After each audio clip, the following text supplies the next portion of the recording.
The Film Crickets are intended for mature audiences. Any guests on the Film Crickets do not necessarily share the same opinions as the Film Crickets. Film Crickets, chirping about movies. It's time for the Film Crickets with Jay Fortier, Chris Martineau, and Melanie Howerton. On this week's episode, Jay, Chris, and Melanie review the 1995 American psychological thriller film, Copycat. Let me ask you guys something. What turns you on? I mean, what really does it for you? Is it a great body? Is it a nice smile? Is it beautiful legs? Well, what turns on a serial killer is the suffering and death of another human being. Does it stand the test of time? Let's find out. Your Film Crickets are on now. That's how we're starting the show? Well, that's how we're starting the show. Okay. Yep. Holy shit. Oh my God. That's spot on. I mean, it's unfortunate that none of us can relate. I mean, it's not unfortunate that we can't relate. I'm saying it's unfortunate. It's Jay unfortunate really wants to relate. He really wants to know. Relate to that. So anyways, welcome everybody to the Film Crickets. My name is Jay Fortier. I'm along with my good friends and co-hosts, Chris Martineau and Melanie Howerton. Howdy. Hey. All right. So today we're going to talk about the 1995 movie Copycat. Sigourney Weaver, Harry Connick Jr., Holly Hunter, and is it what's his name? Dermot Mulroney. That's a handsome man. Name, no, but that name doesn't flow off the tongue. It doesn't have that flow. Yeah, I love him. But then also the killer was William McNamara. Thank you. Yeah. That's okay. A good Irish boy. He's a good Irish boy. He's serial killing everybody out there. He was Joel from Dream a Little Dream. Really? I forgot that movie already. When we were talking about that, you were like, "Where do I know him from?" You were like, you were saying that throughout most of the movie, and we looked it up. Right. You were like, "Copycat!" That's right. You went nuts. Gee, thanks for the connection between that movie and this one. You're welcome. Oh God! Hey, look. We watched Copycat. That was the assignment this week, and I want to know people's history with the movie. I'm going to go through it real quick. I'll go first. I knew the movie existed. I remember hearing reviews of it. I had no intention of going to see it in the theater, nor have I rented it since. True crime has never been my thing. Every now and then I kind of watch it, and I'm like, and then switch. Is Ancient Aliens on? Is Mystery at the Museum on? I can't handle this. I know I'm not. I don't cut myself off from reality. I know these horrible people exist. That's all I need to know. That's all I need to know. The horrible. I wish nothing but the worst for these people, and that's all I know. So that's my history with Copycat. I knew it existed, and I knew the reviews. I seem to remember the reviews of it when I was watching it, but that's it. So let me go to the next tier of interest, and that'll be Jay. Jay, what's your deal with Copycat? What's your history with it? What's going on? I most likely rented it the year, since it was released. It was released in 95. It could have been 95 when it was released on video, too. I don't know. I saw it, and I can't say whether I've seen it since. I might have seen it once, maybe since, besides yesterday. All right, so True Crime Melanie. What's your deal with Copycat? I mean, there's a recommendation from you, right? Full disclosure. So what's your history? Quick. What's your history of the movie? When I saw it, I've seen it several times. I don't own it. You don't? Oh, I thought you'd have this bad boy. No, I like it a lot, but I'm not. I don't own it. Okay, all right, but you are a purveyor of true crime. Yes, I watch it all day. I watch it all day. If I don't watch it, I'm listening to it. So I'm either watching things that I've most of the time I've actually seen all of the forensic shows numerous times, pretty much. Like Forensic Files. I mean, I've seen every one of them. Okay. But the original guy from Forensic Files, like the narrator, I love his voice. It's just kind of soothing, and everybody says that. Okay. So I watch that all the time, just in the background, just kind of listening, because you can just do something else and just listen. You don't have to watch it. Because they'll be like, in a farmhouse in Ohio in 1999, and it's like, they just describe everything. You don't have to watch it. But yeah, I watch that all the time, and I also listen to podcasts, so. So, and just for disclosure, and we don't need to get specific, but do one of your children study or want to study this? Yeah, she is going to school for criminal forensic psychology. Okay, all right, which is not unlike what Sigourney Weaver does in the movie. Yeah. Except Sigourney Weaver's a PhD and she's in the middle of it, but yeah, that's something. And the way you describe that, like I want to have it on the background, is just kind of like there. That's baseball for me. So there's our two mindsets. All right, so now that we know our history with Copycat and how much we like true crime or don't like true crime, or here in the middle, let's do the quick IMDb breakdown, and let's see what we let me put on my old man glasses. And let's go to, that's my readers, folks. Come at me, that's fine. All right, so Copycat came out in 1995. It's rated R. It's 2 hours long. A criminal psychologist who turned agoraphobic after a murder attempt agrees to help two San Francisco detectives hunt for a copycat serial killer who intends on making her his next victim. Directed by John Amiel, written by Ann Bitterman and David Madsen, starring Sigourney Weaver and Holly Hunter and Dermot Mulroney and William McNamara and Harry Connick Jr. and J.E. Freen and Will Patton. Will Patton's in this movie, and that's all I really remember at this point. Okay, and that's all the people I recognize. So let's get into it. So what's the draw in this movie? Like, why? I had a hard time with the movie, and Sigourney Weaver's fantastic. So let's start there. She's so good. Right. Mm-hmm. She absolutely incorporates the trauma of the victim. The movie starts where she is sexually assaulted by Harry Connick Jr., who is a serial killer or serial rapist. Well, I don't think she was sexually assaulted. She was hung. I know that, but really? See, that's me, because she's hung, and then next thing you know, it's 13 months later. Yeah, I don't think that he did that. I think I just assumed. I'm sorry, and I didn't mean to. I'm going to assume that the character played by Harry, what's his name? Harry Connick Jr. I know. What's the character's name? Oh, what was his name? All right, hang on. I don't know. I don't remember what his name is. Like Bubba Ray. Daryl Lee. Daryl Lee Cullum. I don't mean to. I just assumed he is the worst of the worst person. He's obviously cuckoo nuts, so I assume the worst. He did the worst of the worst, so that's why I'm not minimizing that. I'm just, here's what I'm thinking happened.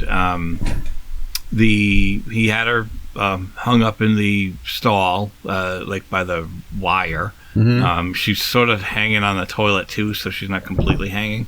Yeah. Then he kills the cop that comes to save her, and there's another cop that comes running. So I don't think I don't think there was any time for him to assault her necessarily. I think it's just the trauma of hanging and watching the cop get killed. Yeah. I apologize. I don't remember the second cop, so I apologize for that. Wait, I wanted to say something, because when you said he's the worst of the worst, what is hilarious about this movie and that you just said that, because she has to talk to him later on conference type call on the computer. Yep. And she's asking about Peter Foley, and he's like, stay away from that guy. He was like, that guy's a freak. He's literally giving her a warning and trying to protect her against this so-called freak, because he's a freak. He thinks he's a freak. I just thought it was so funny. Well, yeah, it's the blind, it's the pot calling the kettle black. Mm-hmm. But so Harry Connick Jr. plays this person who gets arrested for attempting to execute Sigourney Weaver in a bathroom. He gets arrested. Are we to assume? Does he find Jesus, or does he say that he finds Jesus, or? He does say that, yeah. He does say that. So in prison, I know he brings up the fact that he's saved or whatever, and it's weird that they are able to have that conversation. And he's crazy, but he's calm, but he's crazy. Well, so he does a good job. At the end of the movie, he's training other people to pretty much be serial killers. Mm-hmm. Right, yeah, and if you're going to claim you're so close to Jesus, maybe don't ask for a pair of worn underwear. Yeah. Squirrel covers. Squirrel covers, oh God. That was the funniest thing ever when you said that. I have a little piece of trivia on that too, which is funny. I don't want to hear about any trivia involving squirrel covers. No, it's funny. It's funny. Okay, fine. No, I'm kidding. So You know what made it worse? Yeah. Was they made this they made him wear these gap teeth. I know. That were it just made him look even creepier, Yeah. especially when he's Are they- licking the envelope. Yeah. they're really gap teeth. I thought maybe he had a broken tooth. No. He had false teeth, and then he had they put acne all over him and dyed his hair orange. They tried to make him look as gross as possible. Okay. No, I think you're wondering if it's gapped or broken. Yeah. Broken. No, it was broken. Whatever. but yeah. Oh, okay. But either way, Yeah. they had a prosthetic Yeah. look, that made him look weirder than regular Harry Connick Jr. You know what I'm saying? Yeah. He wore this extra thing on his his grill. Is this pre-Independence Day? It's a year prior. Yeah. Is this his first movie attempt? Maybe. It don't might know. be. I remember he wanted to kind of break Yeah, into Hope acting. Floats was later, right? Fucking Hope Floats. Oh God. So we just talked about it. I know. I don't like Hope Floats. All right. It's just silly. It's silly. I'm romantic, not defending it. Silly romantic I nonsense. don't know if I know that. Oh, it's Sandra Sandra Bullock, Bullock. and it goes back to some podunk Texas town, and Harry Connick Jr. romances her, and he's super suave. I mean, he's handsome and he's suave and he's nice, except this movie. That's okay. All right, sorry, moving on. So now we go ahead now, and Sigourney Weaver is now agoraphobic because of basically we could call it PTSD from having been in a safe space and then getting attacked by these people that she studies for a living. So she's constantly being surrounded by that which has tormented her. I think I have a problem, and I remember the critiques of this movie. I don't know that it does agoraphobia justice. I think it kind of makes it. I think it sensationalizes agoraphobia. I thought that the way that they portrayed her agoraphobia, I don't think is true to people who are agoraphobic. Well, I don't know. I have some information on that too. Tell me. Well, it's in the trivia. Oh, okay. I don't know that we needed a canted angle lens, and I don't know that. I get where she's coming from. She doesn't want to go out because last time she went out, she almost got murdered. I just thought that I don't know much about mental illness. It's not my forte. I thought it was movieized. I thought her agoraphobia was kind of over the top and almost like everything an agoraphobic would fear, or every way that an agoraphobic person would adapt to the situation was all thrown on Sigourney Weaver all at once. Drinking a lot, taking pills, never leaving, panic attacks with a paper bag, which nobody does anymore. Can't even look outside without a canted angle coming in. I just thought it was, I thought it was sensationalized. I don't think it did agoraphobics any credit. Is anybody thought it was a bit much, or is that me? I think it was because it was only 13 months later. So Sure. I think so she was super traumatized still. You know what I mean? It was only 13 months later. Okay. The one thing I would ask Yeah. is, I don't know. I'm not wonder- agoraphobic, but yeah. I wonder though how accurate it is, and I'm not questioning it. I want to be clear. How accurate is it that you would rather stay in the building Yeah, I thought with of that. the criminal up in your apartment? You can see him up in your bedroom. Yeah. Is that preferable than to being in the hallway? Sure. Yeah, I 'cause kind of felt the same way. She went into the but- hallway and ran back in, and I was like, "Okay, Yeah. you're more in danger Yeah. with the ski mask guy." Yeah. So I get that there's fears, but I'm going to give you a quick example, and it's way less. Okay, so I know, I it's felt not the an same example. way. It's not the same, but I'm just giving you something that popped into my head.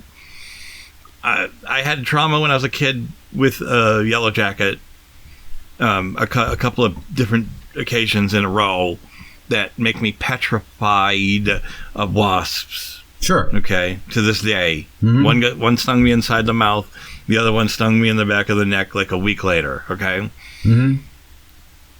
I fucking lose my shit, and I'll kill every bug in the house. Mm-hmm. But those, I go, hon. Yeah. I don't care what it makes me look like. I say, Wendy, and she comes and kills the bee. However, if it's the wasp and me and my 2 children at home, okay, it's me. Right? Yeah. So what I'm saying is, I wonder, like, what I'm saying is, yes, you're afraid. You're afraid of the outside. You don't want to go in the hallway. You don't want to go outside. It's scary. The guy in the ski mask inside your house might be a little scarier. Yeah. Because he absolutely wants to kill you. Yeah. Right. That was my biggest question. I felt the same way, because you're like, you know, she's afraid to leave the house because she's afraid of, like, she'll be in danger, somebody's going to harm her. But then you have somebody in the house who she knows is a serial killer. Yeah. So, yeah, I would be like, no matter what the hell, just get out into the hallway. And she tried, but apparently, and I don't know if I have all of this here, but she did state that she was the most proud of her work in this movie than any other, because of all of the hard work that she did to try to correctly portray the mindset of agoraphobic.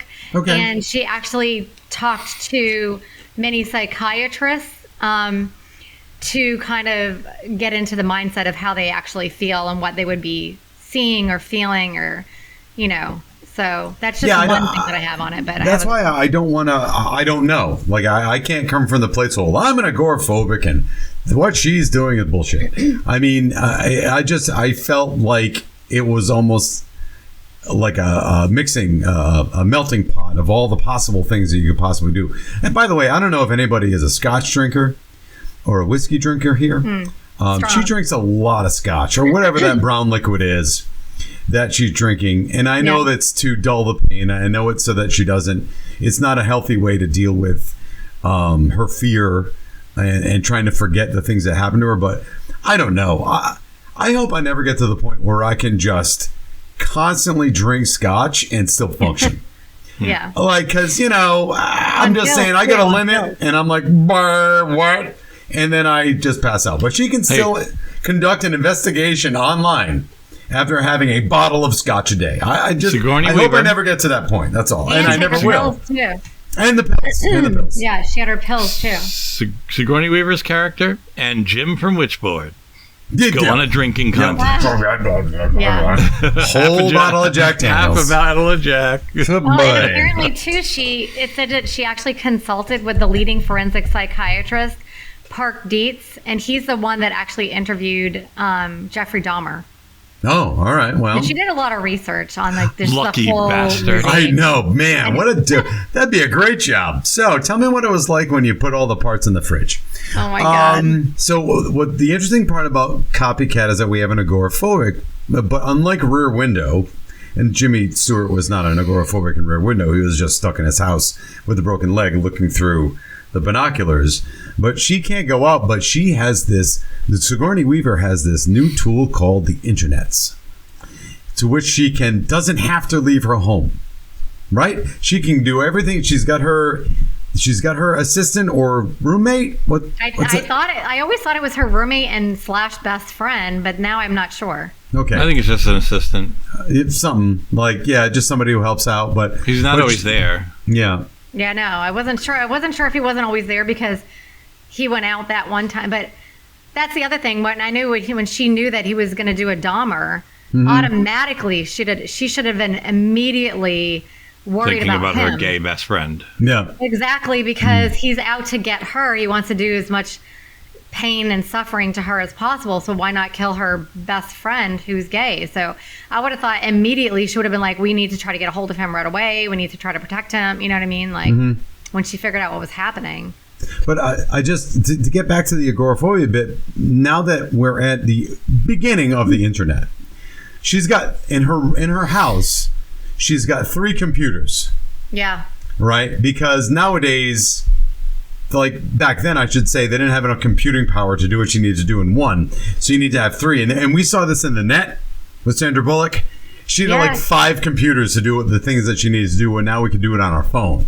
Yeah. But So she's able to play chess and talk with people in chat rooms, and I love the old timey, like she had the MS DOS, like // retrieve ... Like you didn't just that. Yeah, it wasn't icon driven. You had to put in like commands, and she's able to do that. And we do a lot of our sleuthing via the internet, which I think is part of the drama in this movie. Is that she's on the phone. She's on her computer looking at the evidence while talking to Holly Hunter, the detective, actually the cop in this movie, who's on the phone at the police station, and she's like conveying things via her internet hookup, because the police don't really have an internet hookup. They sort of do, but not as much as Sigourney Weaver. And it was so quaint. You could almost hear the dial-up in this, like you could almost hear it, and it was so quaint. It doesn't hold up for that reason. Sorry, not to spoil it, but that's part of the drama of the moment, just like the net was the drama of that moment. Yeah. Right? Like this new thing that we as people didn't totally understand. Or remember when they got a virus? Remember the virus in the movie? Yeah. Right? That was like a new thing for us. Like you could because back in the day you didn't get viruses. Where would you get them? You'd have to physically bring them in on a floppy disk and put them in your computer. But now with the internets, you can bring in a thing to your home, right? So that's the whole point of the agoraphobia, is that she's locked her doors. She won't let anybody she doesn't like in, but she's still connected to the outside. But now the outside is still finding its way in. He kept getting in. How the hell was he getting in? Because movie. I don't understand that. That to me is... You think that would be the safest thing? It's like an apartment or something. And like, it doesn't look like you can get in from anywhere. I don't understand how he was getting in. Unless he followed somebody and made a key she wasn't aware of. I mean, I don't understand how he kept getting in. That to me was a bit magical, because he did keep finding a way to kind of go through the threshold. But to me, like, there's a cop outside. Like, at one point she has a cop outside. Oh, God. Or there's a security guard. Started on the freaking cop outside. He's the worst security guard ever. Right? Because he leaves his post for a long period of time. And this is not a car alarm going off in the parking lot, which is clearly not an emergency. Your sole purpose is to protect her, but you have to go outside because some stupid car alarm's going on. It was the dumbest thing ever. And like, wouldn't you automatically, if you were a good like security person, wouldn't you automatically think that could be some sort of a ruse? I better stay right next to this door. And it's not the beginning of the movie. The beginning of the movie, you could maybe understand that. It's the end when people are died and the cops know that he's probably going to target, or she's a person of interest. So you probably want to beef up the security or put some, but no, not that. So I thought that was a little bit iffy. But again, you don't have a movie unless you have that conflict. So what are you going to do? And you have to get to the scene where, again, you're going to get Sigourney Weaver back in the first scene of the movie. Anyway, let's talk about Holly Hunter. So this movie, and Melanie was talking about this before, this movie is centered on the idea that Sigourney Weaver is a profiler, basically, before there were such a thing as profilers.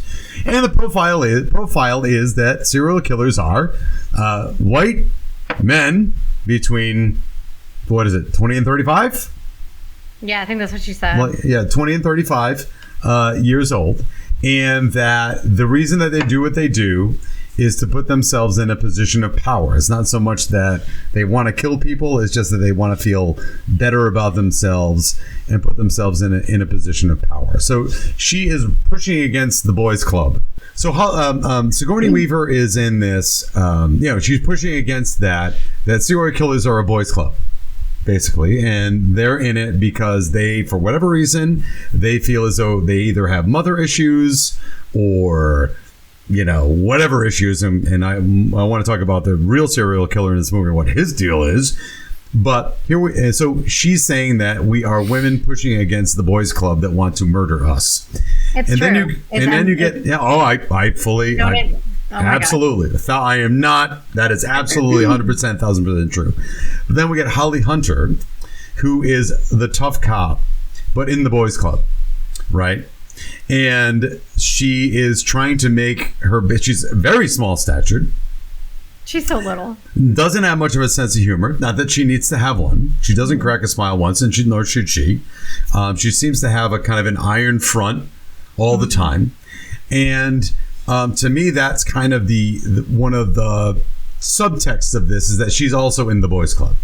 And she's trying to push against the people that are in the boys club. And she's being either harassed because she's small of stature and a woman, or she's being harassed by the person that she dated on the force. I don't know that that's a thing. And she's just trying to have a normal life with, and maybe pursue a relationship with Dermot Mulroney, who she seems to like, because they're partners, but they seem to have something romantic going on. Who wouldn't like him? He is a handsome man. He was one of my favorites when he was younger. He's pretty cool. Like so do we agree, like, is that going way off base? Do we, like, kind of agree with that take, or what? It seems to me... I thought that she was married to the other detective before. I don't know. Mm-hmm. Oh, they said they were dating. Wrong, all they said was, you dumped him. So dumped is not divorce. So to me, they were dating. And he used the word yet when she said, is there something going on with you and Holly Hunter? Yeah. Oh, yeah. He says, not yet. Not yet. Yeah. So he's working on it, and he's being like a responsible kind of like, you know, it's going to be a little rough because we work together. But he so also seemed to like be flirting with Sigourney Weaver, and she's like, maybe in another time. That's what I'm saying. So what are we saying? That to me, that's where some of the holes in this movie are. Is that when we get into this emotional part, I think it's very confusing. We're trying to get, and that's the part I didn't like about the movie. Or not hate about the movie, but I just didn't think it was necessary, or it made it confusing. It muddled the water for no reason. We have Dermot Mulroney, who she kind of likes, but then is flirting with Sigourney Weaver, and Sigourney Weaver wants to, you know, basically is very forward with him, saying, hey, if you want to hook up right now, we'll hook up right now, because he spends the night there to make sure she's safe, so she likes that.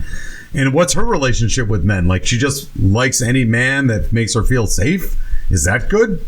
I don't know that that's good. No, I think he was interested, but she kind of, to me, I thought she turned him down. No, I think he turned her down. No, I feel like she said maybe in another time or something like that. But I think based on what he said. Yeah, well, because when he said not yet, as far as whatever. Yeah, I think it was stuff like that. That it was. She was like, okay, that's a little like, you know, too much for me to chase after if you're thinking elsewhere. Right, and then we find out. First of all, I thought that the officer that she was dating in the police department that she dumped, I don't remember what's his name. What's the actor's name? Will Patton. Will Patton. I thought he was going to be the serial killer. Oh, really? I thought that was going to be the twist, because who else would know all this information about the serial killer? So I thought that was going to be like the big surprise. But then in this movie, no. We know exactly who it is in like 20 minutes in. It's this weird dude that we're going to get to in a minute. Well, you can kind of see like what his hair looks like and stuff like that. I know, but maybe he... I don't know. The other guy's bald on the top. Yeah, I know, but I was maybe in a wig. I don't fucking know. So...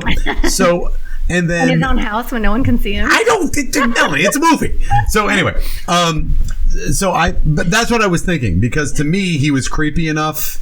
He was like pursuing Holly Hunter, and she's like, no. And to me, that would be like, you know, well, I'm going to have this position of power. I'm a serial rapist, and we're in this for the power, not necessarily for the sex and blah, blah, blah. So I thought that was going to be the case. It wasn't. And then when spoiler alert, when Dermot Mulroney dies. I hated that.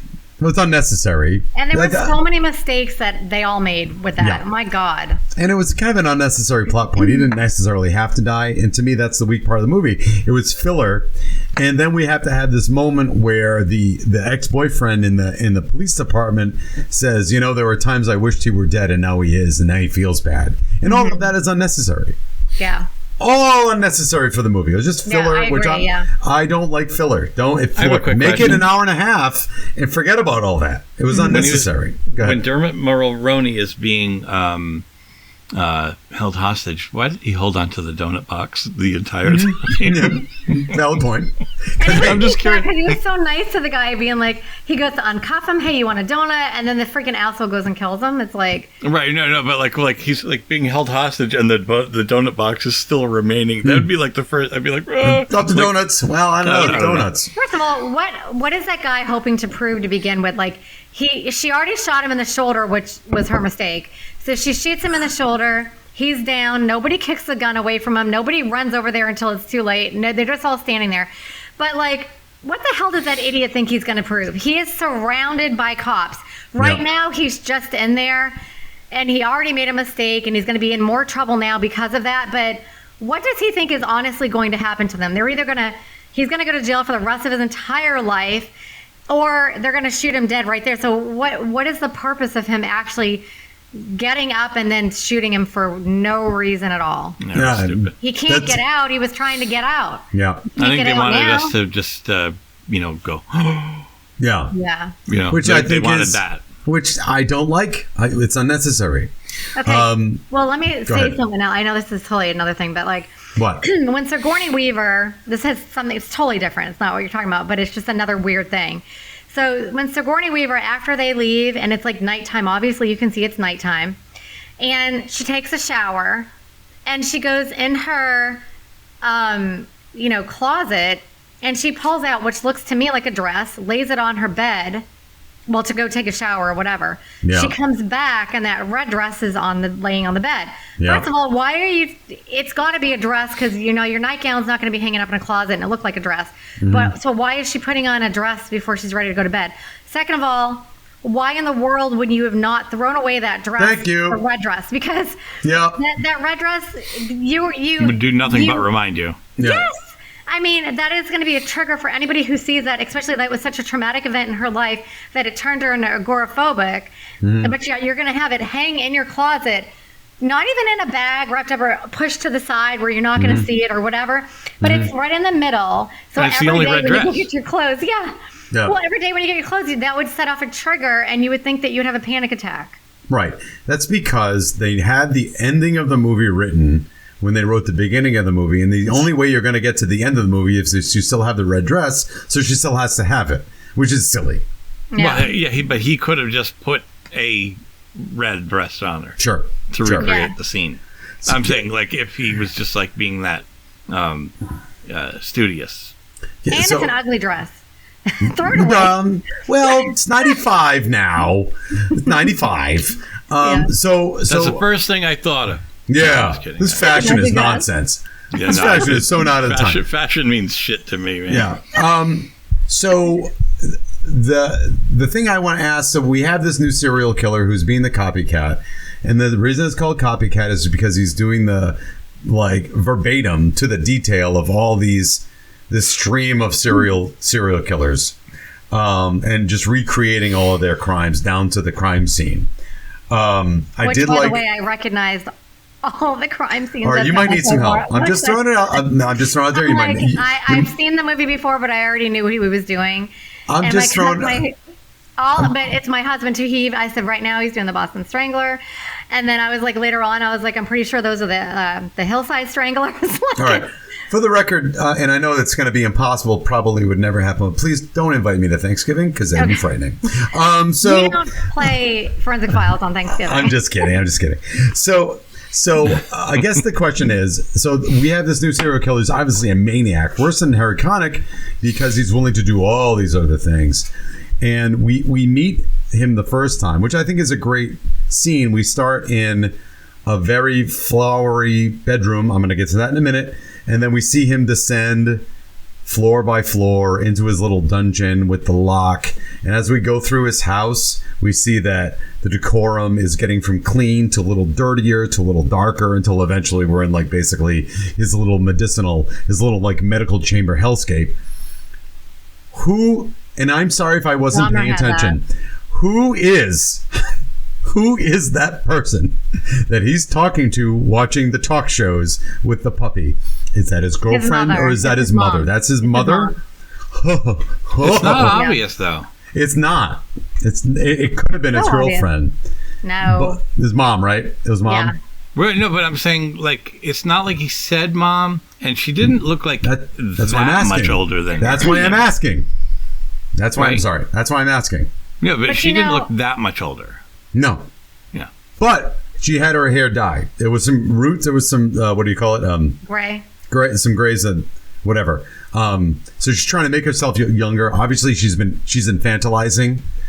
She's in this. They did a lot of Dahmer type stuff in here because not only did they, like I said, they worked with the psychiatrist who interviewed him, but he did the Dahmer thing, and then Dahmer lived with his grandmother for a long time, and he was killing people in her basement. Yeah. So, and he brought that lady into that basement. Right. Too. Yeah, I mean, I think I'll give them credit. Flower child lady. Yeah, for not like spelling out exactly who that woman was, and that's probably, again, not blaming the woman. I mean, she's obviously not okay, but he obviously has some issues, and that relationship is not helping the situation at all. Yeah, she looked like she wanted a kiss on the lips. She did. Yeah. That's what I mean. And so good for the movie for that. Because at some point, here's the thing, and I don't know much about serial killers, so maybe I'll ask Melanie. Serial killer in training. I'm kidding. I'm quite the opposite. I know. Put it into all of them and drop them off the face of the earth. I don't listen to true crime, but I think one of the things I heard once was at some point that person who is doing these horrible things was a 3-year-old and they had a birthday party. Maybe. You know what I mean? They were at one point, like, what turned them at 2? Like, at 2 years old, they weren't thinking about any of this. So what happened between here and there? And I always wonder if there's something wrong with their brain from the nature from and the nurture. birth. Mm-hmm. And then just it's going to happen probably anyway. It's a combination, so you never know, right? Yeah. But you got to wonder, like, at some point, they weren't thinking that, right? Mm-hmm. And Jeffrey Dahmer's mother actually wanted his brain to be put to study, and they didn't. I think they cremated him. I don't remember what happened to him, but they should have done that. They should study the brains after to see if there's anything. They study their criminal. They study their upbringing and to see if anything happened in their childhood and so forth that could have done these things. But they should also study the brains. Sure. I also, the only other thing I remember of my limited knowledge of this true crime stuff is that at some point they, authors who write books about this stuff go to prisons and interview these people, and people will ask the authors and they say, well, like, what did you ever ask them, like, how do you guys sleep at night? Like, how do you sleep at night?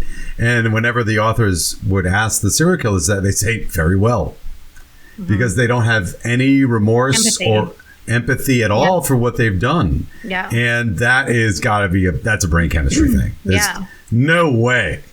There's no way. Like, they sleep, they're like, whatever. Like, okay. So that's not normal. That's not okay. No matter what way you slice it, it's not okay. Anyway, so look. So this is the whole thing. So we have Holly Hunter and Sigourney Weaver are trying to figure out who the serial killer is. I was very appreciative to hear Murder by Numbers in this movie, and so predominantly focused because I love that song. Big Sting fan, big Police fan. So it's good that it's up to that point. I wonder if they wrote the whole movie around it. The way that wasn't there another movie though called Murder by Numbers with Sandra Bullock and Ryan Gosling, and they played it in that as well? No, they did. That made me angry. Is that what it was called? Made me angry. The movie really pissed me off. Yeah. Okay. Was it called Murder by Numbers? Yes. Yeah. Yeah. Okay. That's too bad. So bottom line here, as we're going through the movie, like, we're going through these. Basically, it's a cat and mouse. Barring all of the relationship stuff, which I thought was unnecessary, it's a cat and mouse game of trying to get ahead of the serial killer, and Sigourney Weaver kind of getting pulled back in, even though she's resisting, but she does know more than these other people do. She's kind of like the Sherlock of criminal psychology, right? Just by looking at a picture, she can figure out 9 things that you never saw. So we're not going to doubt that. It's a movie. Probably not how it happens in real life. Kind of glamorizes criminal psychology a little bit, like it's that easy. Oh, look at this picture. And like, 9 things you never saw. Like, to me, that's kind of nonsense. It glamorizes. It's more work than that, than just looking at it, but whatever. And so eventually we get to the point where, serial killers are about having power. It's not necessarily about the act. It's about feeling that these people need to be, the serial killers need to be validated. They need to feel like they're in control, because the rest of their lives are completely out of control. Yeah. So this is how they get control. And sometimes they just hate women. That too. I mean, obviously, that's going to be the piece of it. So let's fast forward to the end of the movie, because we kind of all the stuff in between, unless there's other like nuances that we need to kind of talk about. Except for one of the scenes, they had the wind blowing in. The Santa Ana winds were blowing in off San Francisco, and I just thought about the wildfires. Oh my gosh. I don't know. Was there anything else like in the middle? Up on that hill. That was really... Yeah. Why shoot then? Just wait a day. I don't know. Like to me, they're really struggling with the wind. Kind of cool because it made it real. Like there was kind of a realistic aspect because they wouldn't be able to choose what day they find her, right? Yeah. Like so, I'm saying I'm talking about like real cops. They can't go well. The weather sucks today. Yeah, you know what I mean? It's raining. Let's put it off till tomorrow. Yeah. We'll look. Leave the body look there. Up on that hill. It's not going anywhere. It's not going to get up and walk away. So we'll get up there tomorrow. It'll be fine. Right. She was smart at the end because the whole thing is he wanted her to see him kill, the cop. Yeah. And she was like, she closed her eyes and he got all aggravated because, he wants her to see this. He wants her to suffer and watch this. And then I loved how she was like, screw it. I'm just going to hang myself and he's going to have to come over here because this is not aligning to what he wants and everything has to be in line to exactly how he wants it to be. And this is going to throw him off and it could save our lives and everything. But I love that part of it. And then I think at the end of the roof, when she finally does get out there, when she was kind of laughing, going, put up your dukes. Yeah. I think at that point she had just kind of had it. She was like, whatever. If you want to kill me, kill me. I've just had it. Yeah. Well, so she's taking control. Mm-hmm. Right. So rather not giving than him what he wants. Yeah. And also taking control of her life. Yeah. When she was, justifiably, I can understand why you'd feel like you're out of control of your life because someone came into your safe space and upended it, but she needed to take control back. And also in the same time take the power away from him. I mean, throwing the slurs of him being impotent. Yes. Looking him in the face and not being scared. Laughing at him. Yep, smirking. That's the last thing they want, but that was the only way you could rattle him, right? You had to get him to feel out of control for him to make a mistake. Because up to that point, everything was as he prescribed. Everything was planned out. And he had never expected Sigourney Weaver to actually be back in control, and that messed the whole thing up. And that was the only way out, was for him to feel out of control. And they get off on the terror that they can see in people's eyes. Right. And that's the only thing. So good on the writer for that. I didn't see that necessarily. I didn't see that. I guess I could have seen it coming, but it wasn't like very obvious that would be the solution. And again, that's the only way to get resolution for Sigourney Weaver's character to actually get some control back in her life. Because that's the only way you can break a phobia. Yeah, that's kind of funny because I was like, look, I cured you, you know? Good luck. So that's all. I don't know. We'll go to TMI? TMI. Sure. Hit it. It's time for TMI with Melanie. Listen to this. I am in the bathroom right before the movie starts. And I'm in the stall, and there's no toilet paper. Mine are at home in a display case above my bed. TMI, my friends. TMI? Too much information. Don't go there, but that's lame. Now, here's Melanie with your timeless movie info. All right, Melanie. Slay us. Okay, so the budget was, it didn't do that well, and that's what Sigourney Weaver was kind of upset about.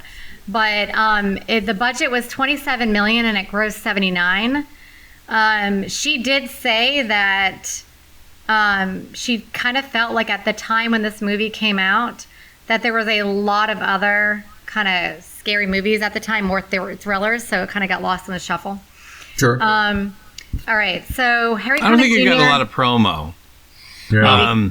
I remember seeing quick ads on TV, but they weren't very big and long. Like, you know what I mean? They weren't really bringing everybody in. Mm-hmm. So their budget for promos might not have been that big. And then, you know what I mean? Like, it was like, oh, yeah, that looks pretty good. Wait till it comes out.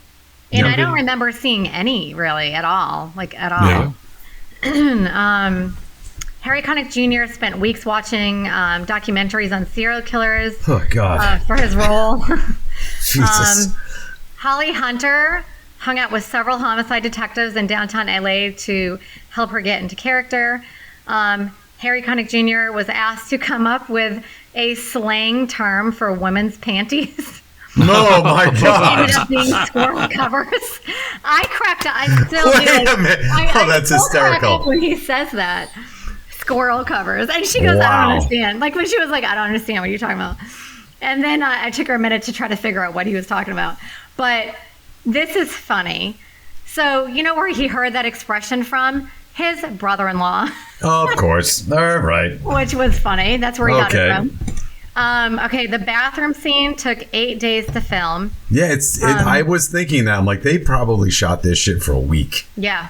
Yeah, I was thinking that. Two things, like the one at the beginning and the one at the end, too. Mm-hmm. Okay, so Helen, which is Weaver, actually spit in Peter, which is William McNamara's face, without his prior knowledge.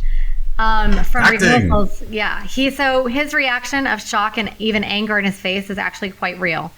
William McNamara was coached by Anthony Hopkins for his reshoots because apparently he wasn't pulling it off good enough as a serial killer, so Anthony Hopkins helped him out.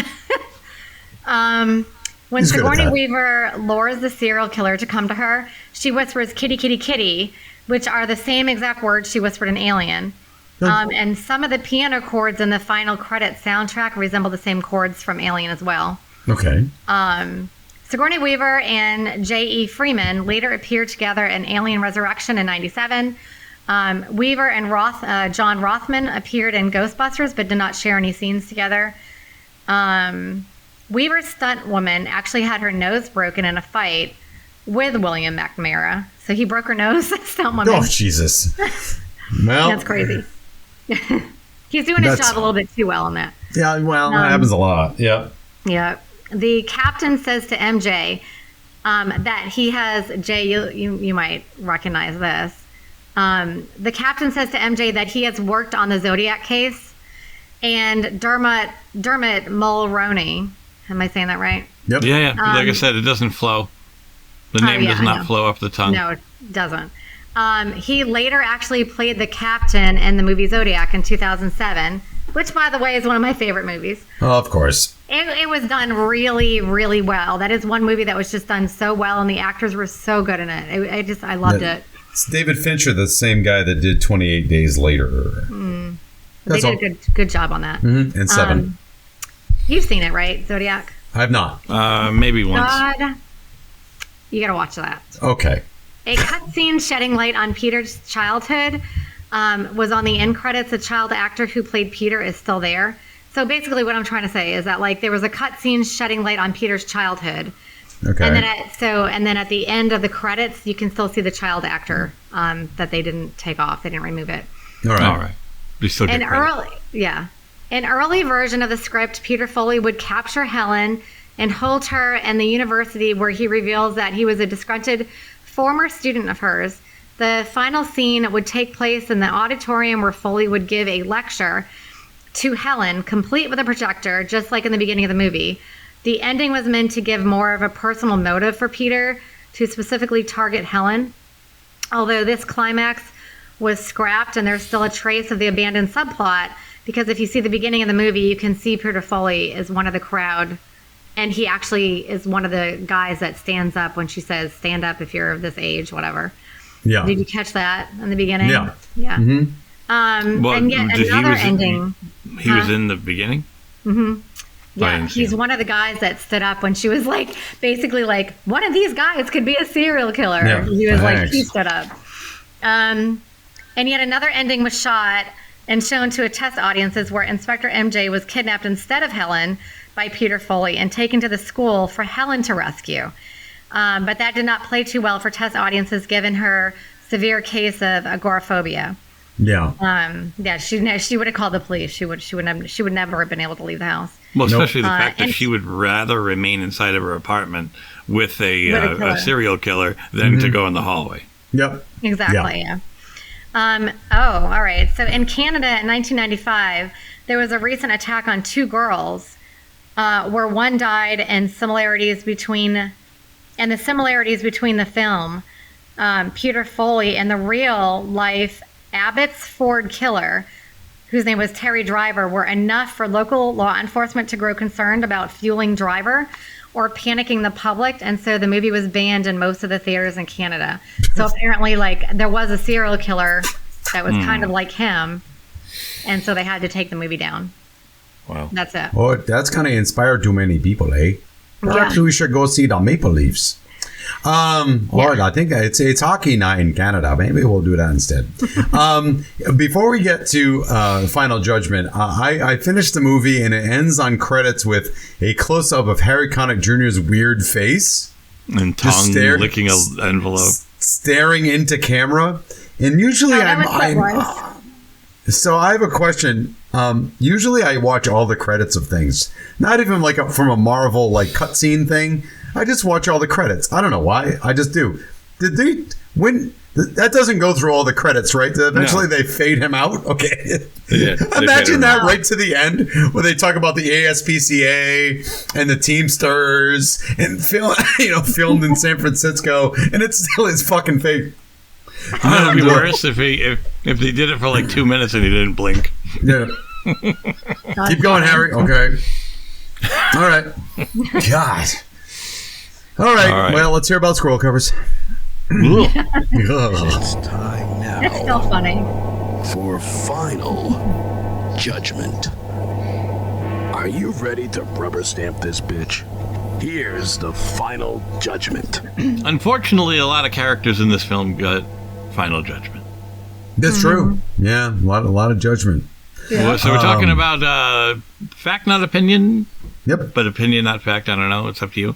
Yep. Let's go with Chris first. Sure. So, does it hold up? Here's the thing. Yes, because true crime is such a thing nowadays. It wasn't before, even if you liked it. Like now there are entire channels dedicated. I mean, on Discovery Plus, there's true crime.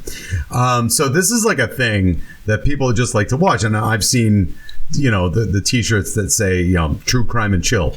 Like people just like to watch that. I don't. It's not my thing. But I'm not going to take away from people that do. So I think in that way, people would dig it. And I think, so for that, it holds up. I think that half of the movie's suspense is based on this new thing called the internet, where like there was really a fascination where I can look all this stuff up. Like I don't need to go to the local library. I don't need to go to find microfiche. I can just do this stuff online. So to me, that was like a quirky bit of suspense that because that was part of the storytelling, it wouldn't work now because you'd have to skip all that. You'd have to find something else. So part of me says yes because of the proclivity to true crime, but part of me says no because half of the suspense was based on this new technology. So I'm not wishy-washy. I am going to go 50-50 on this. Half of the true crime, but half for some of the devices they use to kind of string us along. Yeah. That's all. Jay? I would say it's strong enough of a story to say that it holds up. That if you are into suspense type films or true crime, then you will have a enjoyable time watching this film. So I think everybody will know. Will go in knowing it's a 1995 film. So I think they'll be ready for the fact that things were primitive. Sure. In the world of tech, and so if they're okay with that, then they will absolutely enjoy this, and I think it'll hold up for those reasons. So obviously, tech itself does not hold up. It doesn't hold up 5 years from now.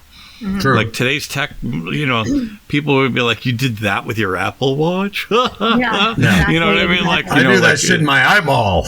Yeah. Right. Yeah. No, but I'm saying we think it's not gonna, evolve because like this is the top, and then it gets like higher. So, like no matter what, tech's always gonna advance. So, I try to look past that when I talk about some of these things. Like obviously there was a phone booth. One of the rare Love things. that phone booth. I saw one at the movie theater. I was like, it's a phone on the wall. Look at that. One of those moments. But I think it does. All right. Melanie? It's funny. There's still a phone booth somewhere in Florida because when Chloe and Emma went last year to Florida, they saw a phone booth and they got all excited and it still worked. They called me from it. That's funny. So I thought that was kind of cool. Just for the novelty. Yeah. So, and they filmed me while they were doing it too. And they filmed her. They filmed her while they were doing it so they could send it to me on FaceTime too. But anyway, so Yeah, I 100% think it holds up. The acting is great in it. They did a lot of research when they made the movie. I've been watching Forensic Files stuff since it came out, and I think it was like mid 90s. So could have probably came out after this movie. But I don't think you have to be a true crime person to know that there's serial killers out there. So even if you didn't like true crime, it's still about a serial killer. And so it's a thriller. You know what I mean? Right. So I think it holds up really well. And the technology stuff, I never look at that either, because we do movies in the 80s and 90s. So it's all going to have like microfiche or phone booths or, whatever. Yeah, I'm just saying that part of the allure of the suspense is based on this new technology. Yeah. It's not like, oh, look, that person's driving a Plymouth Charger or whatever. Yeah. You know what I mean? Or Plymouth Horizon, or something like that. Like, I know that. I'm just saying, they're using this tool as this kind of storytelling device, which wouldn't work anymore. That's all. Yeah. Yep. I mean, now they'd be looking at research on the internet or whatever, too. Like, people barely go to libraries anymore because they can look at everything on the internet. Right. But, yeah, I remember watching it going, oh, my God, she must be so rich because she's got all these computers. You know what I mean? Because it was just, like, such a cool thing to have. So many screens. Yeah. So, yeah, I think it holds up. I like it a lot. I think it's a good movie. And like, I told you my husband does not like movies set back in this era at all. He hates watching movies from this era. Sure. He doesn't think any of them hold up at all. There's very few that do. He loves the Copycat. Okay. So, yeah. So, that kind of says something, because normally if I try to make him watch an older movie, it's like, the music is bad, the lighting is bad, just everything is bad. It's all another montage. Jesus Christ! Yeah. Why so many music montages? Yeah, but he does. He likes it a lot. So what is this? Dream a Little Dream? No, fucking right. No, because that had the most montages I think ever. Did have a lot of montages. Unnecessary montages. Possibly the most I've ever seen. Yeah, it's bad. All right, but this didn't really have any of those, really. No, it didn't. Well, I hope not. Yeah. Oh my God. I know, right? Can you imagine? a killing montage. Winner takes the fall. Loser takes the fall. Rambo music in the background while he's getting ready for it. He's killing different people like in the montage. His kill number 5. Yep. That would be so funny. Killing is so funny. Killing's funny. All right. All right, well, that's our show, everybody. Hope you liked our coverage of Copycat, and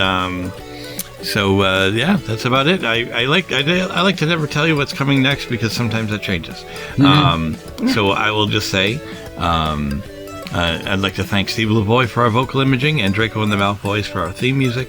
And until next time, movies may not age like fine wine, but we drink it anyway. Bye.